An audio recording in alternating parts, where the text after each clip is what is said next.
Hi everybody, welcome. Thank you for sharing your time with me. I really appreciate it. My dear friends, subscribers and viewers, I'm not watching with love, Meghan. I do not plan to either. I get a quick update on whichever channel pops up first or on Instagram, and that is it. I really am up to the gills and beyond with Meghan Markle. I honestly cannot bear to watch that scraggly, dirty hair in a kitchen. You know, I have OCD, and if something bothers me or it makes me nauseous or whatever, I will become semi-obsessed until it chases me to the bathroom, and then I can't eat anything for days on end. So far, everything looks nice, but if I look at how she works with the food, number one, I keep wanting to hand her utensils and a hairnet. Number two, half the stuff is just cutting and arranging, which anyone can do. Number three, I do not eat watery stuff with leaves floating in them. And number four, I'm so sick of her childish behavior, the hopping and skipping, the dancing and giggling. Now that she is Diana type bulimic, she looks like a puppet on a string when she dances. Ugh, and that coy giggling and laughing. No, thank you. There are many other channels going through it episode by episode. I personally have other things I'm far more concerned about, and other things I enjoy far more. Okay, now before I start this video, I want to share something else which kept me relatively busy the last 2 to 3 days. I told you that last year I started doing what I've always wanted to do, namely saving animals, helping where help is needed, and so on. Well, it's not always a nice job. Sometimes it's rather sad, and sometimes I get angry, and sometimes it's just pure happiness. On the sad side, I found one of the dogs I had been feeding run over in the main road, and that had me sad and upset for a few days. However, it made me change my tactic, and I decided that people need to learn to take responsibility. So I'm not crawling under fences or throwing food on the ground over fences anymore. A couple of weeks ago, I handed out clean 2-liter plastic ice cream buckets, which I collected everywhere over 3 months. Now they have to keep it clean and bring it to me when I stop with the dog food. I moaned and complained about the filth and rubbish, and gave away seeds to those who cleaned up around their home or shack. It is not perfect yet, but it looks so much better. And one of the guys has now already started his garden, and the stuff are growing beautifully. I gave warnings to those who are really not looking after their animals, to the extent that they do not even bother to come out and collect food or clean water or medicine or anything. The one guy even said to me, by the time I come around, he's still sleeping. Well, sir, then I can't help you. Well, at the one home, 2 puppies died. At another, I have spoken and spoken about trying to keep the puppy inside. It was also malnourished, no water for either of the 2 dogs outside or inside. Dogs were covered in fleas and ticks. They had no inoculations. They were not treated for worms. Absolutely nothing. So yes, unfortunately, it has come to the point where the puppy was confiscated. The animal shelters and pounds are so full that I took responsibility. My daughter had to bath the poor puppy in tick and flea shampoo about 3 times before I could take her to our vet. I found her a lovely home with a nice young couple and a granny and grandpa who live across the road and who will babysit while the couple are at work. So anyway, I took the puppy to my vet before I handed her over, and she was dewormed, inoculated, and treated for her tick and flea problem, and issued with an inoculation and health card. I also handed her over with a cushion and a blanket, so happy days. One success story.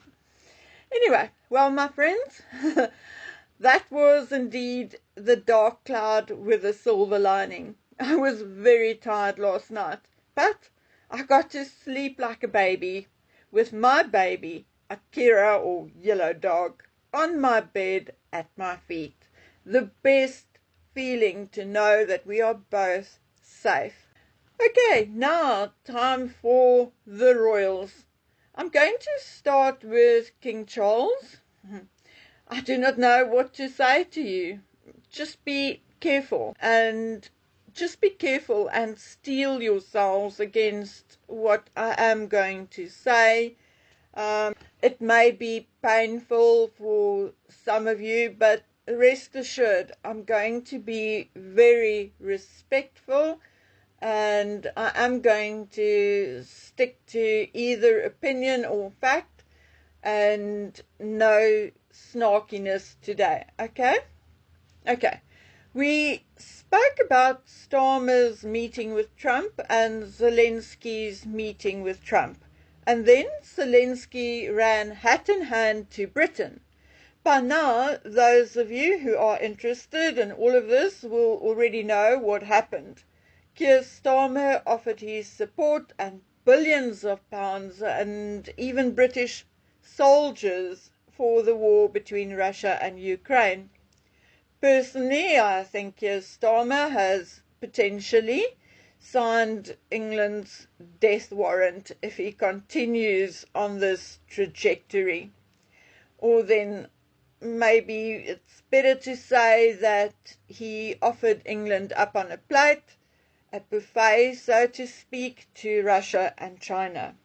Now, again, please, guys, this is my opinion, which, again, I'm entitled to.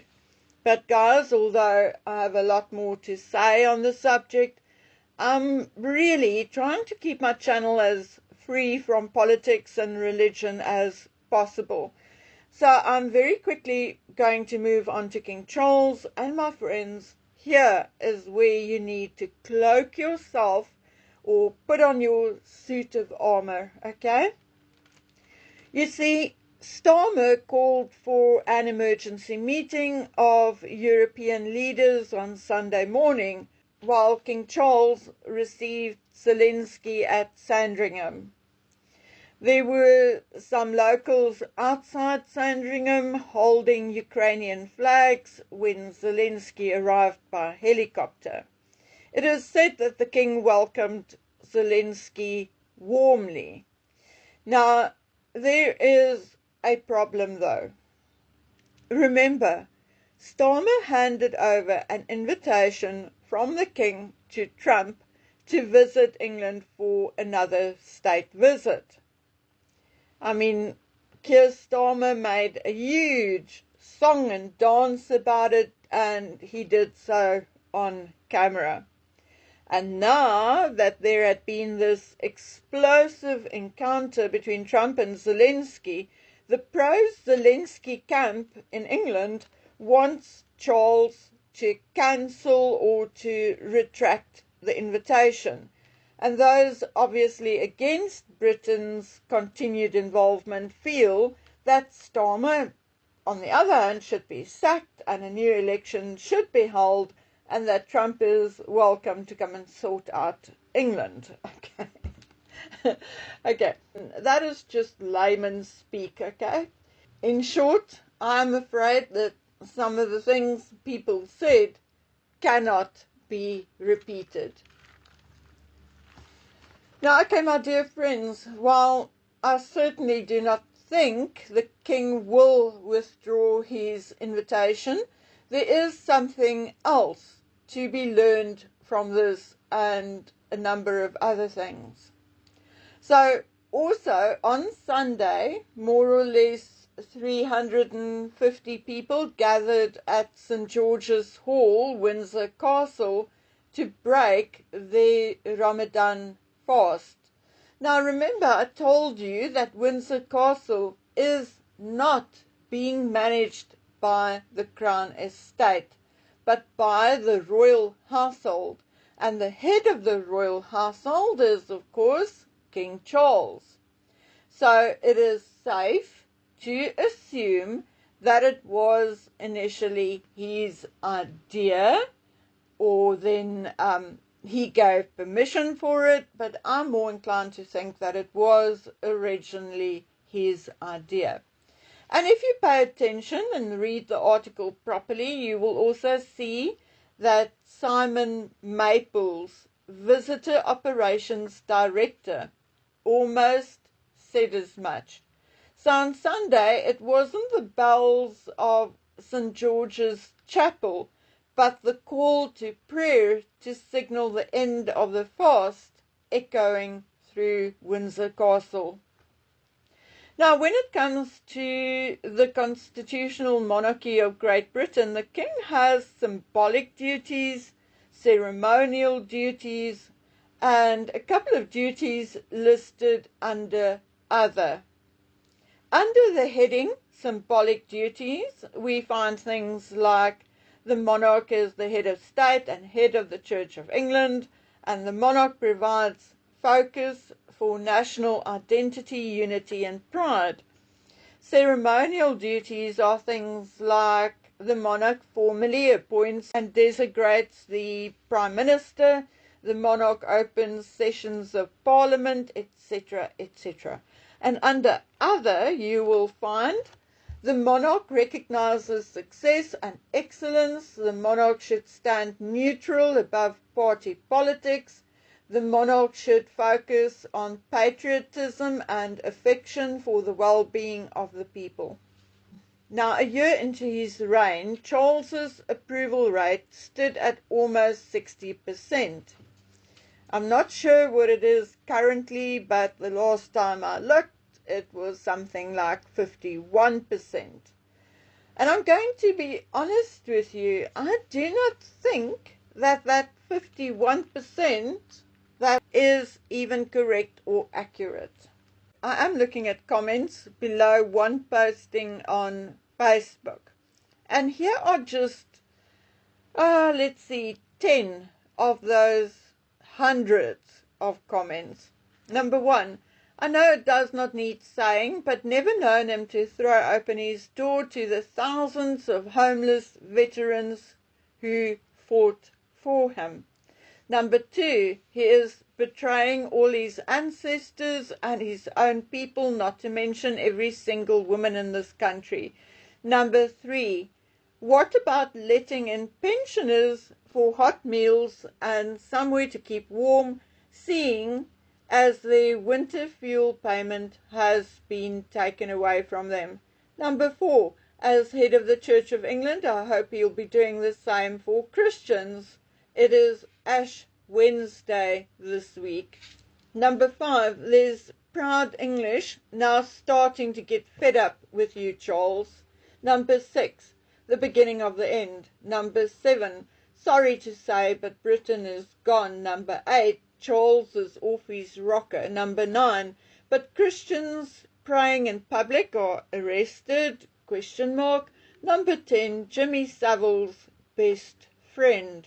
And so on and so on and so on. I think last time I looked, there was well over 150 comments. Now, I did not count the number of positive comments versus the negative ones, but you do not need to count it to just see that a huge majority of people are angry, tired, and totally fed up with the wokery.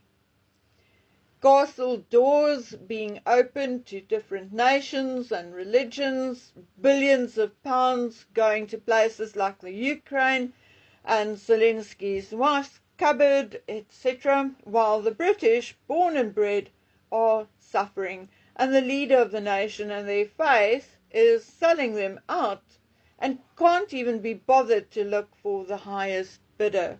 There had been predictions made, and I think even Charles himself said as much, namely that he will be the last King of England. And I think he is trying his best to fulfill that prophecy. If I was Donald Trump, I'd send the king a box of chocolates and a card and not even bother to spend time with him right now. King Charles knows more than we do that his time is running out. There's a reason for his prolonged stay at Sandringham and why he's not returning to London except for an event or to meet a leader of a country, etc. The reason is that it is easier to keep things private at a private estate with only core staff in attendance. There is a reason why the King's chemo and other treatment continued this year, and although I know, or happen to know, what's going on right now with regards to his health, I'm not going to say or give any details in order to protect a source. So I want you guys to rather imagine that I don't know. It is safer for everybody. So, okay, all sarcasm aside, the King's condition is not getting better. And at the moment, I think the main idea is to make him comfortable and to prevent further spread of the disease, thus relieving discomfort and pain. And as much as I don't like the man, I have a condition which flares up once a year or so, and I also need annual checkups for cancer and so on. So I have a very good idea of the discomfort the King is suffering at the moment, because my condition is similar in nature, although it's obviously not cancer. The prognosis is not good, and it has already been a year since his illness has been announced. So I am going to leave it there. You can read between the lines and fill in the gaps for yourselves.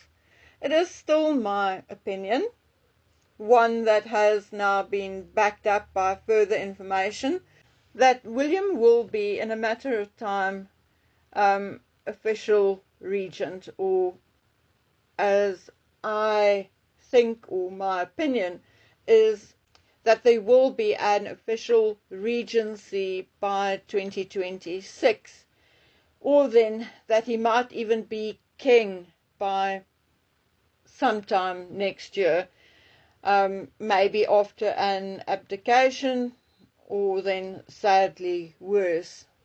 Okay guys, so yes, that is a bit of bad news, and I can tell you that the source has proven himself reliable and correct on many occasions. So I think the situation that we have now is that Charles cannot really be bothered what he says or does.